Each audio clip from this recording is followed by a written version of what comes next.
India and Muslim India must be separated, because the two nations are entirely distinct and different, and in some matters antagonistic to each other. We want the division of India into Hindustan and Pakistan. Bengal का विभाजन अंग्रेजों की फूट डालो और राज करो की नीति का एक बहुत बड़ा उदाहरण है। बंगाल का यह विभाजन लॉर्ड कर्जन ने किया था। बंगाल विभाजन की शुरुआत 1903 से ही शुरू हो गई थी, लेकिन 1904 में इसका ऐलान कर दिया गया। असम में बंगाल का एक बहुत बड़ा स्थान था और यहाँ पर व्यक्ति अधिक पढ़े लिखे और समझदार थे, और बंगाल एक ऐसा स्थान था जहाँ पर अंग्रेजों के खिलाफ ज़्यादा आवाज़ें बुलंद हुआ करती थी। इसीलिए अंग्रेजों ने इसे भारत से सबसे पहले अलग करने का फैसला किया। इस अधिनियम की कई बहस हुई और अंतिम फैसला 19 जुलाई 1905 में लिया गया, और इस तरह 16 अक्टूबर सन 1905 में बंगाल का विभाजन शुरू हो गया। सरकार ने आधिकारिक रूप से जनवरी 1904 में यह विचार प्रकाशित किया, और फरवरी में लॉर्ड कर्जन ने बंगाल के पूर्वी भागों में विभाजन को लेकर के जनता की राय देखी और आधिकारिक दौरे करे।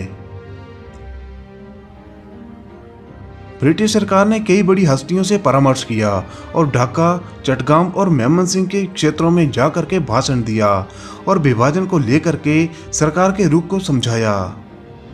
हेनरी जॉन स्टैंडमैन कॉटन, जो कि 1896 से 1902 के बीच में चीफ गवर्नर थे, जिन्होंने इस विचार का विरोध किया। कांग्रेस के अगले अधिवेशन के सभापति पद से बोलते हुए हेनरी जॉन स्टैंडमैन कॉटन ने यह कहा कि यदि ये एक बहाना है, अगर भारत के इतने बड़े प्रांत को एक राज्यपाल संभाल नहीं सकता, तो मुंबई और मद्रास की तरह बंगाल के शासन सूत्र को भी एक राज्यपाल के अधीन कर दिया जाए, या फिर बंगाल वासियों को अलग करके एक अलग राज्य बनाया जाए जो कि भारत में ही शामिल हो। उन दिनों में बंगाल बिहार और उड़ीसा के राज्यों में शामिल था, परंतु ब्रिटिश सरकार ने ना कांग्रेस की परवाह करी और ना ही जनमत की परवाह करी। उसमें के वायसराय और गवर्नर जनरल लॉर्ड कर्जन ने जमींदारों की सभा में लोगों को समझाने की चेष्टा की और उनको समझाया कि बंगाल विभाजन से आपका लाभ ही होगा, आपको कोई हानि नहीं होगी। ब्रिटिश सरकार खुद बंगाल गई, पर मुट्ठी भर मुसलमानों के अतिरिक्त किसी ने भी इस प्रस्ताव का समर्थन नहीं करा। इन मुट्ठी भर मुसलमानों के प्रतिनिधि ढाका में एकत्रित हुए और उन्हें भारत का एक नया राज्य बनाने का विरोध किया, और इस तरह से ब्रिटिश सरकार ने बंगाल का विभाजन करा और बंगाल को एक नया देश बनाया।